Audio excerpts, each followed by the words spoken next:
এইটা তারা ব্যাখ্যা করে কি, আল্লাহ দরুদ পড়েছে, ফেরেশতারাও দরুদ পড়ে, ও মুমিন তোমরাও রাসূলের জন্য দরুদ পড়ো। এই ব্যাখ্যা শুনেন না আপনারা? এইটাই বলে তো, এর উল্টো বলে নাকি? বলে না। কিন্তু এখানে পড়ার কথা কোথাও নাই। এই যে সালাত, এরই একটা মানে হয় নামাজ, কিন্তু নামাজ শব্দটা কি? এটাও ফার্সি। দরুদ শব্দটা কি বলেন? দরুদ ফার্সি, আরবি না। দরুদের আসল অর্থটা কি? আমি বললাম আসলে বলেন তো দরুদের অর্থটা কি? কেউ বলতে পারে না। বলে দরুদের অর্থ হলো কল্যাণ কামনা করা। তো আল্লাহ যদি কল্যাণ কামনা করে, তাহলে বলেন আল্লাহ যদি কল্যাণ কামনা করে, তাহলে নিশ্চয়ই আল্লাহর থেকে আর একজন বড় কেউ আছে যে তুমি আল্লাহর রাসূলের কল্যাণ আমি কামনা করছি তোমার কাছে, তুমি কল্যাণ দাও। আল্লাহ তো নিজেই কল্যাণ দেবে, আল্লাহ কার কাছে কামনা করবে? আল্লাহর তরফ থেকে হয় দয়া। এখানে সালাতের মানে হলো আল্লাহর তরফ থেকে রহমত, দয়া, ফেরেশতাদের তরফ থেকে দোয়া। আর মুমিন তোমরাও দোয়া আর সালাম করো, পাঠাও, সালাম পাঠাও, দোয়া পাঠাও, কল্যাণ কামনা করো। এটার মানে এই। কিন্তু বলে যে ওরাও পড়েছে, তোমরাও পড়ো, এরাও পড়ো, আমরাও পড়ি, এটা পড়া ফরজ করে দিয়েছে। তারপরে কি?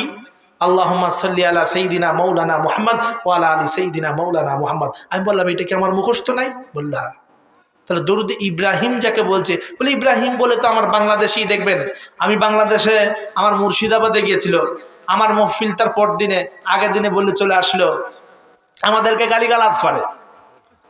ওই যে আপনাদের কি আছেন একজন জিলিপি, কি নাম, আলাউদ্দিন, এত উল্টো পাল্টা হাদিসের ব্যাখ্যা করে আসলো, শেষে মানুষদেরকে গরম করে দিয়ে চলে আসলো। বলল এগুলো সব ঠিকই আছে, অসুবিধা কিছু নাই। আপনার ক্যাম করা, মিলাদ করা, সালাম করা, এই যে দরুদ করা, তো এই দরুদ ইব্রাহিম তিনিই বলেছিলেন যে দরুদ ইব্রাহিম বলে নাম নাই। আমি বলি দরুদ ইব্রাহিম কেন বলেন জানেন? ইব্রাহিম আলাইহিস সালামের নাম আছে, এই পরিচিতিটা লোকেরা তাড়াতাড়ি পরিচয় করতে পারবেন যে তাহলে ওই দরুদটা, এই জন্যই দরুদ ইব্রাহিম বলা হয়।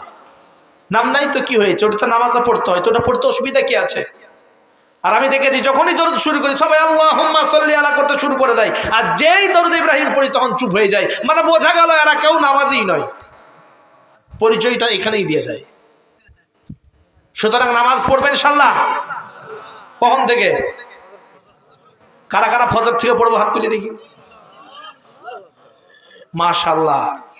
আজকে মুসলমানের অবস্থা এমন যে নামাজের ওয়াক্ত জানে না। যে আপনাদের এখানে তো সব আল্লাহর বলি জানে নিশ্চয়, আমাদের ওদিকে সবাই জানে না। বাংলাদেশে এরকম লোক আছে নাকি যে নামাজের ওয়াক্ত জানে না? আছে? আহা হা। কিন্তু দেখবে ওই লোকটা পীর ভক্ত, এমনি এমনি পীর না, মানে ভণ্ড পীরের পাল্লাই পড়ে গেছে। ওকে তো বলেই দেয় নামাজ পড়তে হবে না, তো কি করবে? ও নামাজের ওয়াক্তেই জানে না। বলে এইটা সেই বিকালের আজানটা না, এইটা দুপুরের আজানটা না। এই কথা মুসলমানের সন্তানের থেকে বের হয়। আমি একটা গল্প প্রায় বলি যে গ্রামে একজন পীর সাহেব আসে, আর মানুষেরা খাওয়ানোর জন্য লাইন দিয়ে থাকে। খানা খাওয়ানো তো ভালো জিনিস না, খারাপ? আতঈমুত তাআম, রাসূল সাল্লাল্লাহু আলাইহি ওয়াসাল্লাম বলছেন খানা খাওয়াও, প্রথমে সালাম দাও, আফসুস সালাম, সালামের প্রচলন করো। আজকে আপনি ঘরেতে যে সালাম দেন স্ত্রীকে, স্ত্রী হ্যাঁ তুমি আবার কবে থেকে মৌলবি হয়ে গেলে গো, বলবে না এরকম?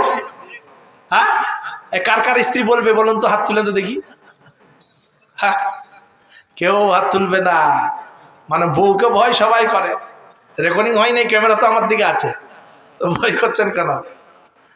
যাও, তো পীর সাহেব প্রতিদিন আসে, প্রতিদিন বলতে জুমায় আসে আর কি। আর মানুষেরা লাইন দিয়ে রেখেছে, তো সিরিয়ালে নাম আসছে না। আক্কেল আলী বলে একজন লোক ছিল, নাম আক্কেল আলী, কিন্তু আক্কেল বলে কিছু নাই। আপনাদের এখানে অনেক নাম আছে না, দেখবেন নজর আলী, কিন্তু চোখে দেখতে পাই না। নাম দিয়েছে আপনার আতর আলী, কিন্তু গায়ে গন্ধর কাদা। তো নাম দিয়ে এমনিতেও কাম নাই, মুসলমান বড় বড় নাম নিয়েছে আর যত নিকৃষ্ট কাজ করছে। আবার এমন নাম দিয়েছে যে গুণটা তার নাই। যা হোক, আক্কেল আলী তার স্ত্রী সাকিনাকে বলছে, আগামী জুমায় ইমাম সাহেব বলেছে আমাদের বাড়িতে পীর সাহেব এতদিন লাইন পেয়েছি, 1 বছর পর লাইন পেয়েছে, তো পীর সাহেব খেতে আসবে। জুমার নামাজ পড়ে ইমাম সাহেবকে নিয়ে আসছে। আক্কেল আলী দাঁড়িয়ে রয়েছে দরওয়াজায়, মানে আপনার ওই আগিনার মধ্যে। তো পীর সাহেব দেখি বলে, আসসালামু আলাইকুম। বলে ওয়ালাইকুম আসসালাম। বলে আক্কেল আলী নামাজ পড়লে? বলে হ্যাঁ। বলে পড়ো বাবা নামাজ? বলে হ্যাঁ হুজুর নামাজ পড়ি। আচ্ছা বলো তো নামাজ কত ওয়াক্তের? নামতামতা করছে, আর বলতে পারছে না। ও কিন্তু স্ত্রীর দিকে তাকাচ্ছে। স্ত্রী রান্নাশালায় এইরকম করে আপনার ওই কড়াইয়ে কিছু ভাত ছিল, একবার কড়াইয়ের দিকে তাকায় আর একবার আক্কেল আলীর দিকে তাকায়। আক্কেল আলী যদি বলতে না পারে তাহলে পীর সাহেবের কাছে সে খারাপ হয়ে যাবে, আমার ঘরে সে অপমানিত হবে। আর যদি আমি খাবারের দিকে না ধ্যান দিই তাহলে খাবার জ্বলে যাবে, তাহলে পীর সাহেবের পাতে পোড়া খাবার দিতে হবে। এই জন্যই দুই দিকেই তার টেনশন চলছে। একবার করে তাকায়, একবার করে মাঝে মাঝে ফিস ফিস করে বলছে 5 দিয়ে এরকম করে গুটিয়ে দিচ্ছে তাড়াতাড়ি করে। আর আক্কেল আলী একবার পীর সাহেবের দিকে তাকায়, একবার বউয়ের দিকে তাকায়, যে পীর সাহেব যদি দেখে নেয় তাহলে তো বুঝতে পেরে যাবে যে বউ বলে দিল। এই জন্য একবার করে এরকম করে তাকায়, আর একবার পীর সাহেবের দিকে তাকায়, আমতা আমতা করে। আর মাঝে মাঝে এরকম করে তাকায় আর হাত গুটিয়ে নেয়। ও কিন্তু গুনেছে সব, যে 5 বার দেখালো বউ, মানে 5 বাচ্চা কত হয়? 25 তো। রেগে গিয়ে স্ত্রী সাকিনা যখন দেখলো বলতেই পারছে না, বলছে মিনসে কথাকার বলতে পারো না, 5 5 5 এইরকম করে হাতটা যখন বারবার জোর জোর করে নেড়েছে, ও আরো গুনে নিল 5 বার। তো 5 5 25, 5 5 25, 25 25 50। তখন বলছে হুজুর আমরা তো খেটে খুটে খাই, গরিব মানুষ, আমাদের আর কত হবে, ওই 50 ওয়াক্তের নামাজ। যেই বললো নিমক হারাম, তোমার ঘরে খাবার খাবো না, কারণ মিথ্যুক মুসলমান হতে পারে না। বিশ্বনবীর কাছে একজন প্রশ্ন করলো, গো রাসূল মুসলমান কি কৃপণ হতে পারে? যদিও আল্লাহ কৃপণ হতে বলেছেন, কৃপণদের সাজা আছে। আল্লাযীনা ইয়াবখুলুনা ওয়া ইয়ামুরুনা আন-নাসা বিল বুখলি ওয়া ইয়াকতুমুনা মা আতা'আহুমুল্লাহু মিন ফাদলিহি ওয়া আ'তাদনা লিল কাফিরিনা আযাবান মুহিনা। আল্লাহ বলছেন যে নিজে কৃপণ হয়, অপরকেও কৃপণতা করতে শেখায়। দেখবেন কেউ যদি বলে 1 লাখ টাকা মাদ্রাসায় দেবো, দেখ অত টাকা বাদ দেয় নাকি, ওদেরকে দিয়ে কি করবি? আর তুই এটা এই কর এই কর, মানে অনেক রকম চাল করে ওই টাকাটা ভাগ করাবে চারদিকে। এরকম কৃপণ নাই। আল্লাহ বলেন যে কৃপণতা করে এবং কৃপণতা করার শিক্ষা দেয়। আর আমি যে নিয়ামত গুলো দিয়েছি এগুলো লুকায়িত করে লুকিয়ে রাখে, এর জন্য কঠিন আযাব রেখেছি। তো রাসূল সাল্লাল্লাহু আলাইহি সাল্লামকে প্রশ্ন করছেন সাহাবী, লাগো রাসূল মুসলমান কি কৃপণ হতে পারে? বলল হতে পারে। বলল মুসলমান কি কাপুরুষ হতে পারে? বলে তাও হতে পারে। মিথ্যুক হতে পারে? বললো না, কখনো মিথ্যুক হতে পারে না। তো পীর সাহেবটা সেরকম একটু ছিল ভালো। তো বলে মিথ্যুক যখন হয়েছো, তুমি মিথ্যা কথা বলেছো, তোমার ঘরে আমি খাবার খাবো না, ধর। সে এখান থেকে বিদায় নিয়ে চলে যাচ্ছে। স্ত্রী তাড়াতাড়ি কড়াই মড়াই নামিয়ে দিয়ে ছুটে এসে বলছে, কি হলো? তোমার কাছে আমি বারবার বলছি যে 5 বলো 5 বলো, তোমার জন্যই তো এরকম হলো, তুমি বলতে পারলে না? বলে দূর পাগলি, আমি 5, তোর 5-এর জন্য তুই মারামারি করছিস আমার কাছে? আমি 50 বলেছি, তাতে তোর পীর খুশি হয় নাই, আর তোর 5-এ খুশি হতো? হ্যাঁ, তো এই তো দশা আমাদের। মুসলমান নামাজের ওয়াক্ত পর্যন্ত জানি না, কি করে মুসলমান বলে দাবি করি?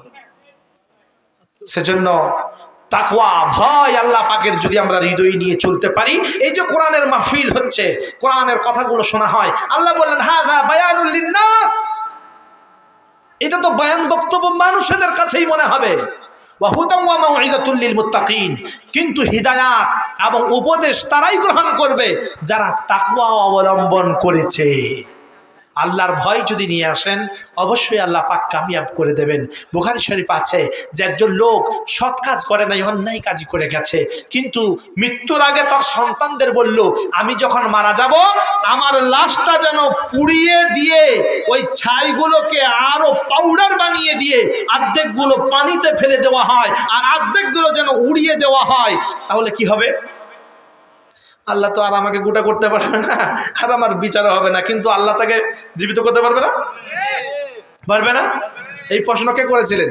ইব্রাহিম আলাইহিস সালাম। তিনি বলেছিলেন, وَإِذْ قَالَ إِبْرَاهِيمُ رَبِّ أَرِنِي كَيْفَ تُحْيِي الْمَوْتَى قَالَ أَوَلَمْ تُؤْمِنْ قَالَ بَلَى وَلَكِنْ لِيَطْمَئِنَّ قَلْبِي قَالَ فَخُذْ 4 مِنَ الطَّيْرِ فَصُرْهُنَّ إِلَيْكَ ثُمَّ اجْعَلْ عَلَى كُلِّ جَبَلٍ مِّنْهُنَّ جُزْءًا ثُمَّ ادْعُهُنَّ يَأْتِينَكَ سعيا واعلم أن الله عزيز حكيم ইব্রাহিম আলাইহিস সালাম বললেন, ও আল্লাহ